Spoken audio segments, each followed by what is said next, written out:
Today, filter systems. Yeah, buddy.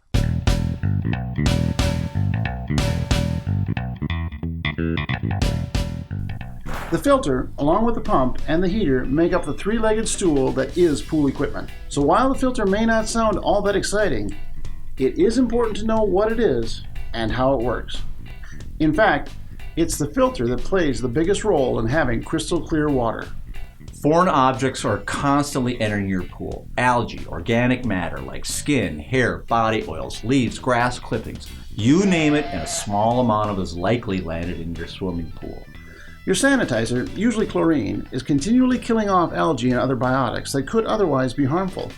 But the remains of all that stuff, if left alone, will at best cloud up your water and at worst become fertilizer for the mother of all algae blooms. There's probably more than you think going on behind the scenes. And the more you understand how it works, the easier and less expensive it is to manage. So with that, let's get cracking. You probably already know that the filter works in line with your water circulation system. The pump pulls water out of the pool via the main drain and the skimmers. From here, the first stop is the filter, where the water is, well, filtered. After the filter, the water passes to the heater and then back to the pool. So, just how do filters work? All filters work basically in the same way, just like a colander catching spaghetti. You've got tiny holes that catch larger particles, preventing them from moving on while allowing the water to flow through. There's three types of pool filters that are most common: cartridge, sand, and DE, or diatomaceous earth. Let's talk about how each one of these work. Cartridge filters. Not unlike the air filters in your furnace or car, cartridge filters are made from fibrous materials pressed into a sheet and then folded to maximize surface area. One huge advantage cartridge filters have over sand or DE filters is that they don't have to be backwashed. This means you will not lose your pool water during the backwashing process. When you backwash, you're removing water from your pool. This necessitates the need to add water to your pool. However, if your source water is bad, for example, high concentrations of iron, copper, or calcium, you may be reintroducing problems that took you time, effort, and money to get rid of. This is perhaps the strongest reason to consider a cartridge filter. On a side note, if you do have metals in your source water, a pre-filter like this one can be a godsend. Be sure to ask your pool professional about them. Also, because the surface area of a cartridge filter is vastly more than that of a sand filter, it's much more efficient. A typical sand filter has a surface area of about 3.5 square feet, whereas the typical pool cartridge filter has an area of 300 square feet or more. It means that a cartridge filter can filter a lot more water at a much lower pressure. This can translate into cost savings in the form of energy use, as well as less wear and tear on your pump. Just because you don't backwash cartridge filters doesn't mean they don't need to be cleaned. We recommend that at least once a year you clean or replace your filters. You clean filters by soaking them in muriatic acid and then rinsing them with a garden hose. You could use a product like BioGuard's filter cleaner if you choose. Cartridge filter pros and cons. The pros of a cartridge filter: there's no backwashing.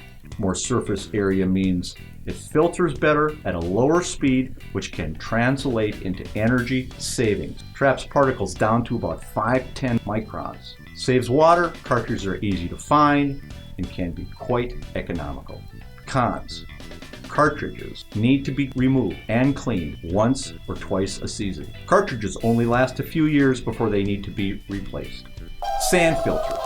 Water flows into the top of a filter down through a quantity of sand and then is drawn out through tubes or laterals at the bottom. Pool filter sand, when it is new, is different than beach sand or play sand in that it is very sharp and jagged. It is these jagged pits and edges that trap particles in the range of 20 to 100 microns. And although it may seem a little counterintuitive, a dirty sand filter is more effective at filtering than a clean one. Just like your lint filter on your dryer grabs more lint when it is full. But as the filter becomes more and more plugged, the water pressure builds and builds. This is bad for your plumbing and your pump. The solution is to backwash. Backwashing blasts all of the gunk off the top of the filter and out of the system via the backwash hose. Now your sand filter is clean and ready to filter again.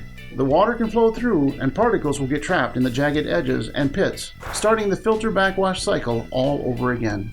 Notice I've been talking about new sand. What do I mean by that? I mean, sand is sand, right? Wrong.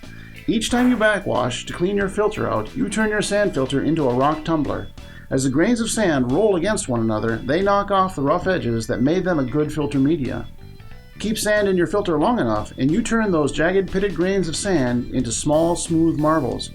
This makes your sand filter all but useless at filtering anything but the largest of particles. One way to extend the life of the filter media is to switch from sand to crushed glass. Ask your pool service professional about this the next time you need to do a sand change. Sand filter pros and cons. Pros: easy maintenance. They're less expensive to replace. And sand will last between 4 to 6 years depending on how often you need to backwash. Cons: it requires a lot of backwashing, once a week or more. You lose good pool water when you backwash. Only filters down to about 20 microns even when the sand is new. And it creates the most pressure, making it less energy efficient and generating the most wear and tear on your pump. Also, some municipalities may have restrictions on how often you can backwash and where the discharge can go. DE or Diatomaceous Earth filters. DE is a purification system that uses fossil skeletal remains of single-celled water plants called diatoms. DE powder is added manually to the filter through the skimmer, which coats the filter grids.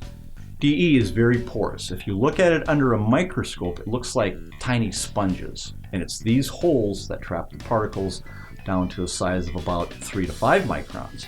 Like sand filters, DE filters must be backwashed once they have collected enough debris. Unlike sand filters though, backwashing clears the grids of the DE, which means you need to add more. Your DE filter will need to be cleaned thoroughly at least once a year, more often if you use chemicals like biguanides, which can cause the grids to become gummy. Alright, DE pros and cons. Pros: it filters down to the smallest of microns of all the filter groups. The cons: high maintenance costs, because every time you backwash, you need to replace the DE you've just added. If DE powder is inhaled, it is a carcinogen, and the grids need to be cleaned at once a year. Very labor-intensive process. You lose your good pool water when you backwash. And again, some municipalities may have restrictions on when and where you can backwash. Alright, we hope this video helps bring some clarity to the murky subject of pool filtration. If you enjoyed this video, please hit like below and subscribe if you want to see us demystify more of the chemistry, technology, and techniques that go with pool ownership. If you're in the Minneapolis area, give us a call, 763-542-9000. Or stop by our store at the intersection of 169 and 36th Avenue North in Plymouth. And be sure to check out our website, www.dolphinpool-spa.com. Until next time, happy swimming!